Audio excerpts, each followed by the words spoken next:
Good morning. Good morning, friends. By the way, that's a new feature of Zoom. I don't know, but anyways, May 24th, the 13th of Sivan. We're studying the whole Talmud one page at a time. Presently, we're studying Masechah Shabbos, the fifth chapter, page Nun Beis of the Aleph. We're talking about which items are allowed to be affixed to secure your livestock. And no, the issue today is not muksa per se, although of course everything is intertwined. Our concern today is a masoy, a burden. Our animals must rest on Shabbos, and something that's part of the mainstream default apparel might be acceptable for an animal to secure it. However, other types of items that you occasionally put on an animal that would be more for it to carry or not necessary, therefore considered as if the animal is carrying it around, would be a problem on Shabbos. Our Mishnah lists a series of animals and a series of gear, varying halachas depending on the animal, depending on the intensity, size of the animal, and the like. Yesterday, we discovered that certain animals have different shaped heads. Anyone that's been living in an urban environment, maybe we don't frequently get to see the different kinds of animals, but indeed it appears that we have to not just consider the animal's personality, but also its physiology and many other factors which determine what type of harness, what type of halter, what type of bit, what type of reins one might affix to an animal, and it varies animal to animal. We also know there's an outstanding debate regarding if additional heightened security, upgraded protection to keep the animal from running away is considered a burden or not. And again, we rehashed this, or we rehashed this long, but that was referenced once again in yesterday's Gemara. We also spoke of humans, goats, and then cows. I had to recap yesterday's Gemara in three words. The humans were the rabbis and their social dynamic and discussing the halachas of upgrading security on a wild donkey.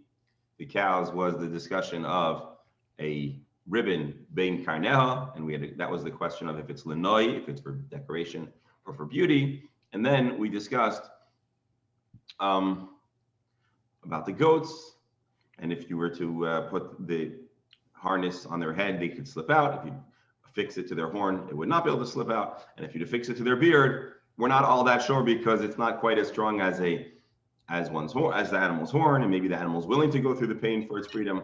And goats in general don't seem so cooperative and that was yesterday's Gemara in a nutshell. Today, we're going to talk about horses for starters.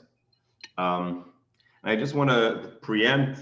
We keep on asking about what exactly are you allowed to do with your animal on Shabbos? We know they're supposed to rest, and we understand that there's certain interactions with animals that may be considered muksa.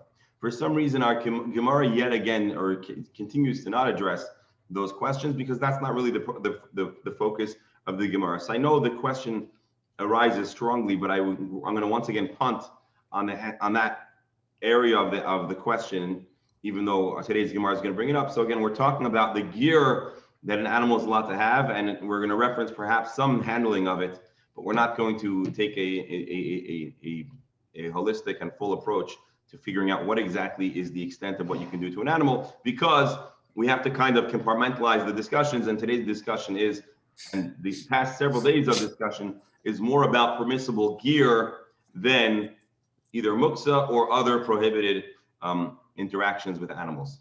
What we do know is that biblically it might be acceptable to ride a horse. The reason why we don't ride a horse, anyone know the reason behind the prohibition to ride a horse on Shabbos? The prohibition. I think the saddle, putting the saddle on, or some issue. So the saddle might be considered a burden, and that's a question that we should probably keep in mind. If biblically you're allowed to ride a horse on Shabbos, is that considered I'm sorry, if biblically you'd be allowed to ride a horse on Shabbos, and this is part of the tangent, we're not really going to discuss, but I do want to elaborate on your question. If biblically you're allowed to ride a horse on Shabbos, would you be biblically allowed to ride a horse with a saddle on Shabbos? Rabbinically, they would put a fence because once you do that, etc., etc. No, rabbinically there is a fence because, and I believe this is there may be other reasons, but the main reason, Mark, you remember that reason why you can't ride a horse on Shabbos? You might carry something into Rishus Harabim. That's what one might think. But the reason given, and I'll explain to you why there's a difference, one might pull a branch off a tree to encourage your animal forward. And so the Chazal were familiar with the rituals of horse riding, or the parts of horse riding. They said, when you're in the zone, when you're horse riding, it just might happen, and you're not allowed to break off a branch from a tree. As a matter of fact, you're not allowed to lean against the tree or put stuff on a tree for the same reason. The Beryl correctly says there is another concern, which is that you can't go out of tchum. And so if you're going to ride a horse, you might easily lose your sense of distance. But that would not necessarily, because you could do plenty of in-town horse riding. So again, I'm admittedly announcing prior to this year that we're not going to be fully addressing this matter, but I just wanted to bring it up so that, because I know it's going to come up in our minds, and Mir Hashem, the time will come, we'll address it properly and systematically. Today we're talking more about the gear than how it's employed and when it's allowed and when it may not be used on Shabbos. Doctor? All right, we have our No, I just, the reason I brought up the saddle is because I'm probably wrong, but I think there was some issue about riding an animal without any anything between you and the animal. There's discussion of that as well. Yes. Yeah. I mean, but aren't you making the horse work? Good question. Yes, good question.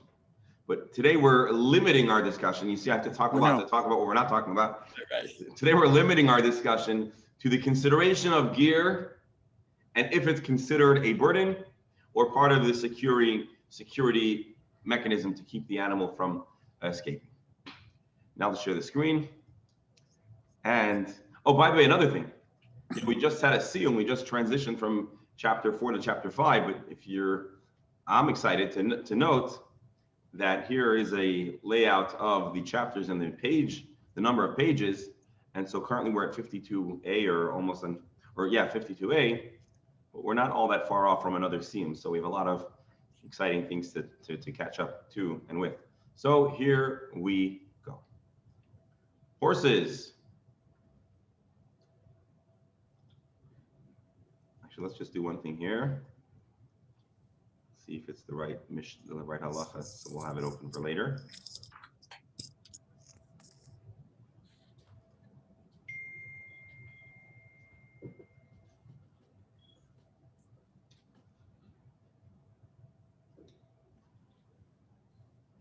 All right, maybe we will give an answer, but let's see. So here we go. Let's see.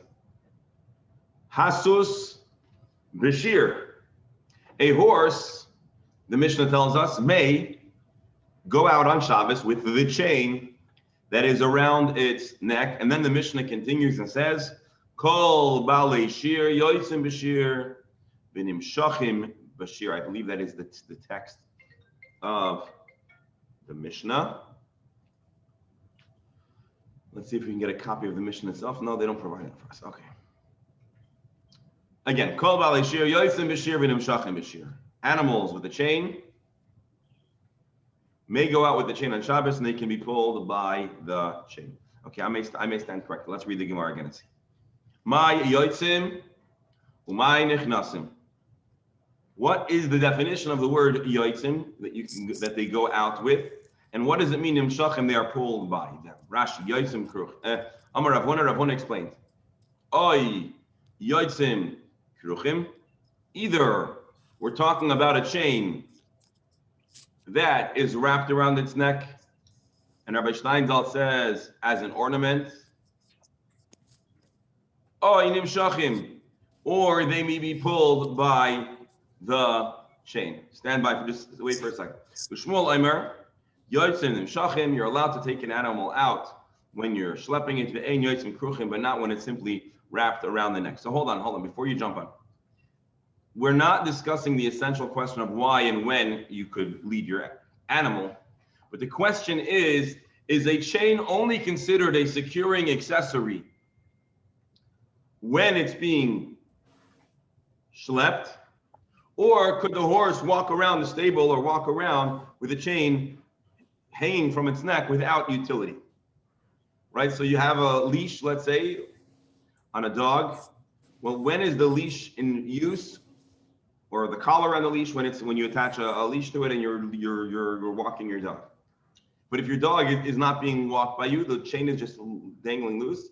So is that considered necessary gear, or is it at this moment not necessary? We didn't raise this issue with the nose ring in a previous Mishnah there. You're saying no, because I mean what I believe. Okay, I that's an interesting point. You're asking why is this conversation more applicable to horses and to and other animals that have a chain than a nose ring?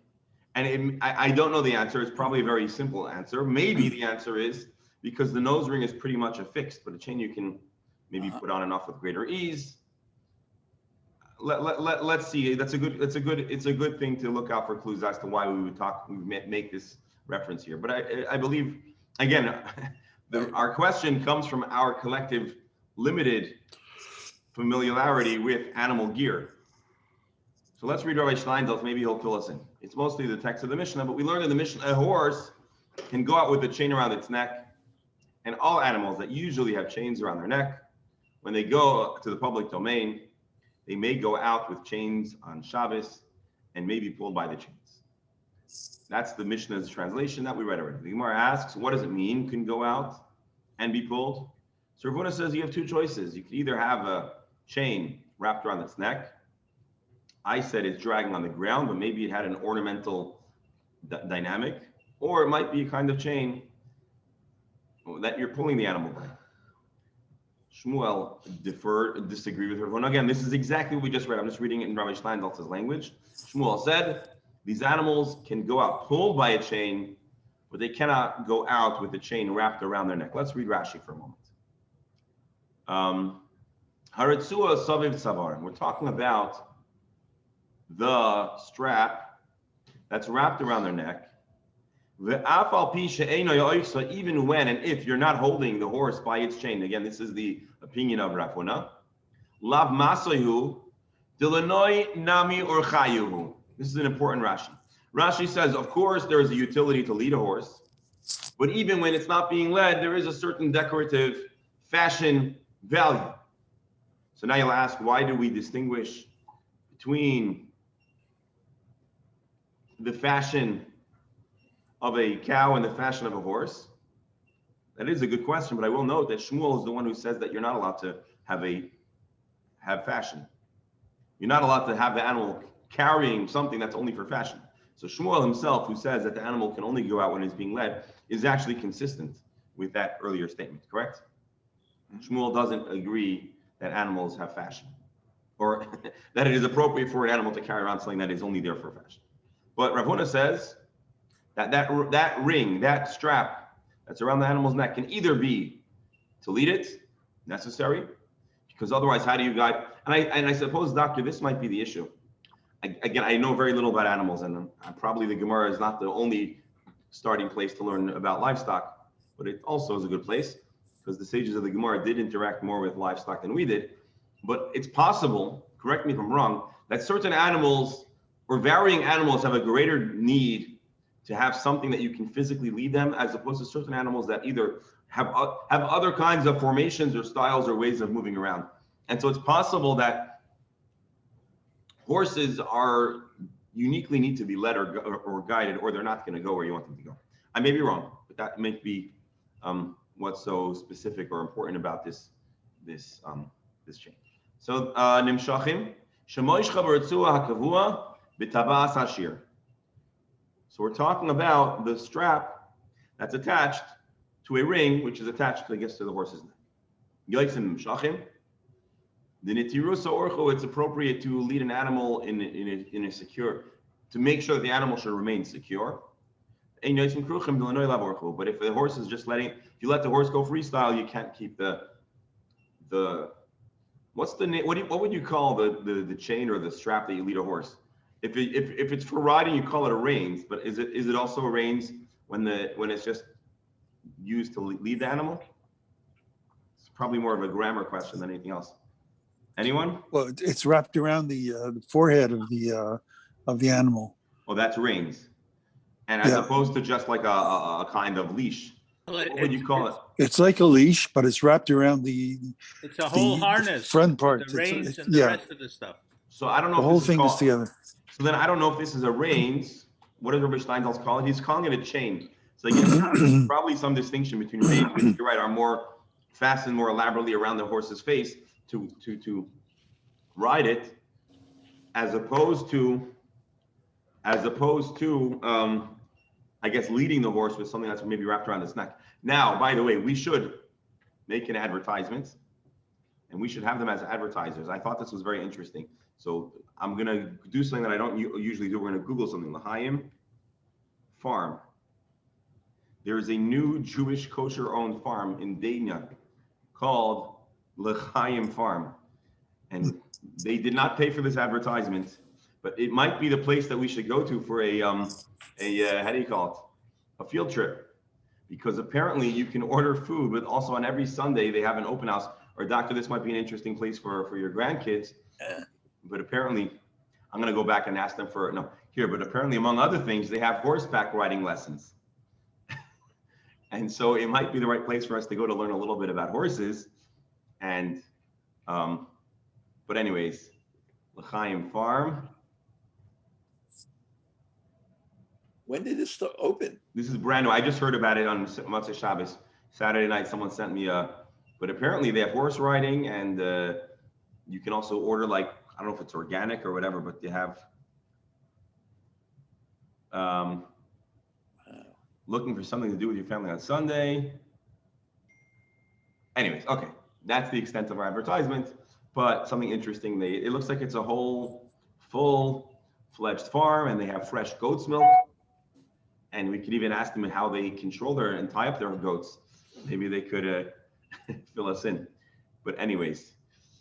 Before I go, I would scroll back a little bit where he says he's right there. He's looking for experienced instructors. I might wait a little bit. No, this this is an old post.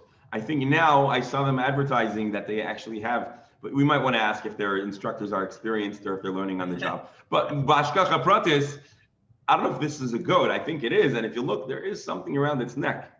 You notice that? Yeah. So we're gonna have to ask them if on Shabbos they let their goats out. Do they take off the? All right, there we go. But actually, I'll keep this page open. So if we need a reference. The whole issue with the burden and all is only if there's no error. Once you have an error. Correct. So presumably on a farm, He's got probably some kind of enclosure or area. So it looks like they have donkeys. Just looking at the pictures, I have no inside information, but it looks like they have donkeys and goats. And wow, chickens or something. They all have jewelry. They all are adorned. So let me ask you. All right. Well, I was going to ask how good looking you think those animals are based on their decoration, but okay. So that's the Gemara's question.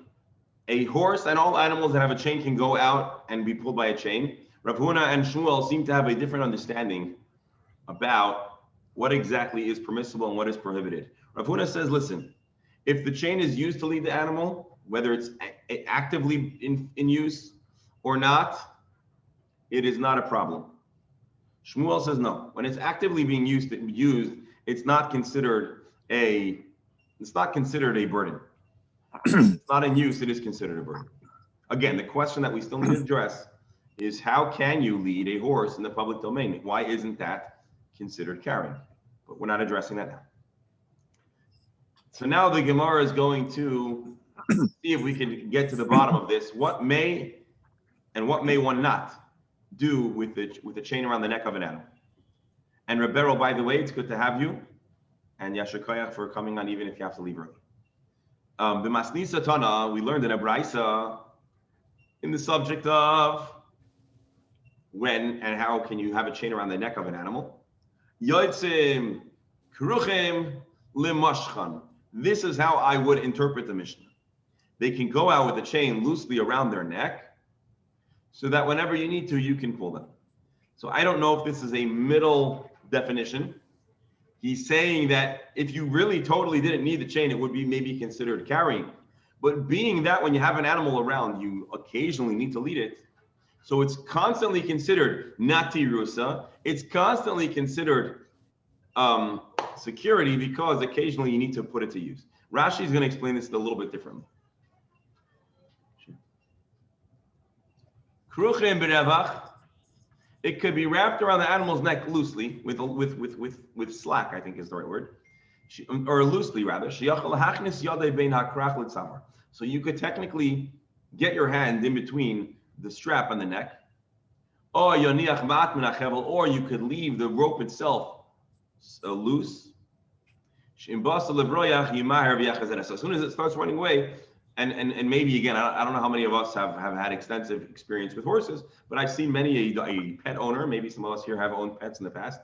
And so sometimes you want the animal to feel relatively free, but if it goes too far, goes the wrong way, or it's trying to go into the street, you can right away pull the leash to keep the animal from getting into harm's way. And it sounds like that's what this Braisa is teaching us, Rav Yosef, except Yoitzim Kruchim Limashchan. It's wrapped around, but ultimately you're on standby, you're on call, and at any moment you could pull it tightly.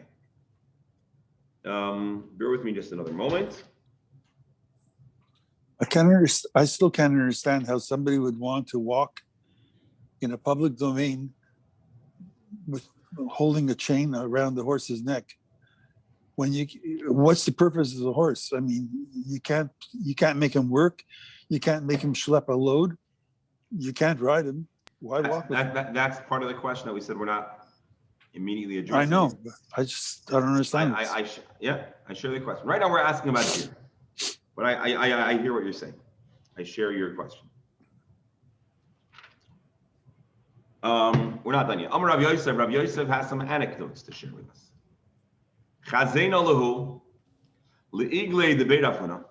I once noticed the calves belonging to Rav Huna's household, Yoitzim ba'af sereihem keruchim b'Shabbos. They could go with their mechanisms wrapped around their neck on Shabbos, which seems, I suppose, actually, so what is he adding here? What is the story? What is the story telling us?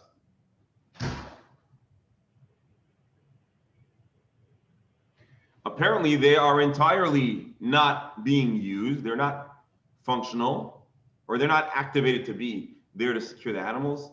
And so the Mesivta says this is a consistent practice following the halachic opinion of Rav Huna, who says Yoitzim Kruchim, they can be wrapped around their neck even though they're not ready to be used, they're not going to be used, and we consider this lenoi, we consider it decorative, and according to Rav Huna, there is nothing wrong with an animal being all decorated up.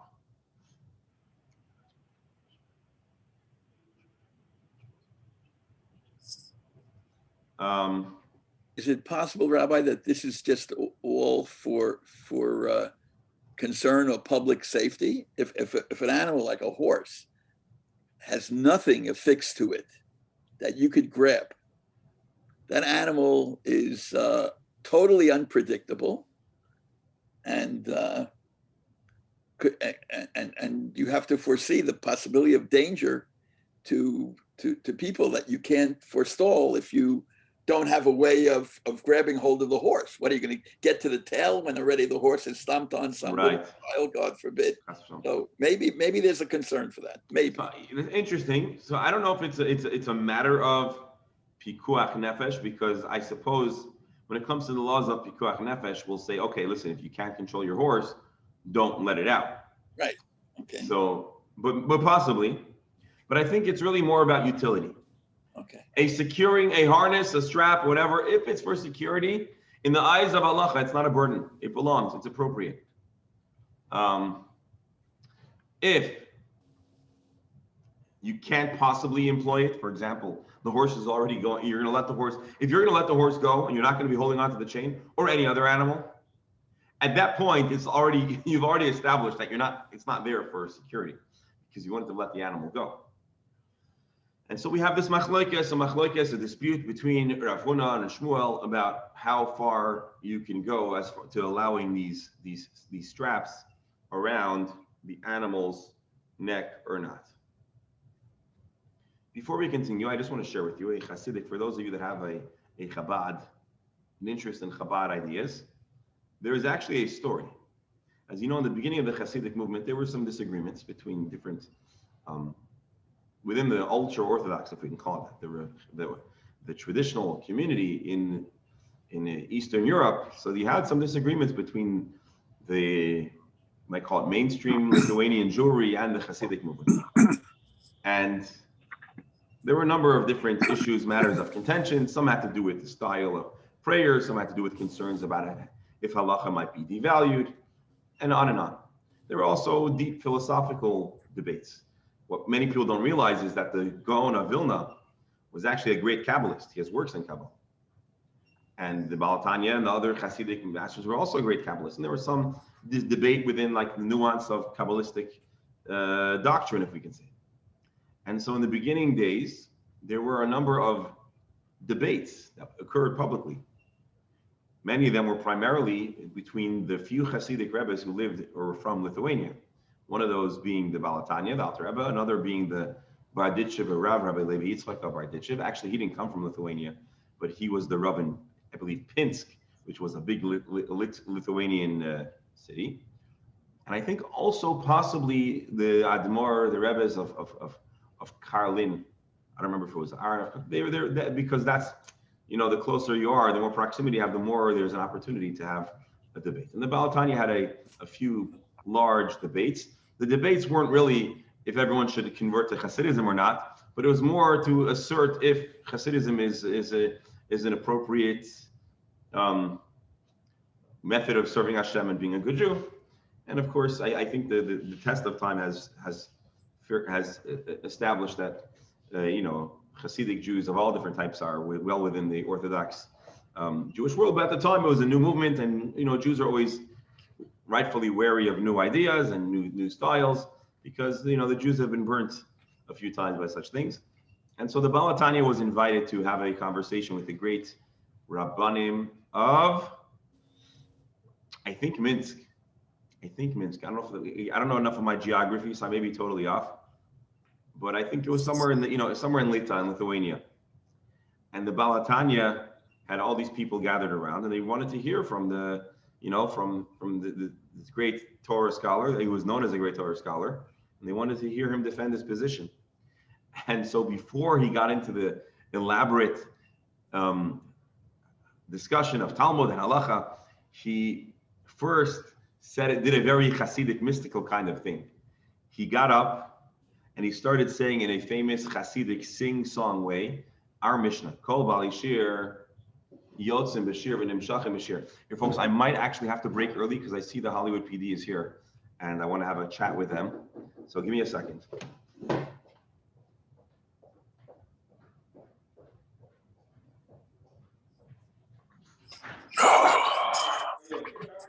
Thank you for coming. Please to take this seriously. I need to close up a Zoom call. When it's on,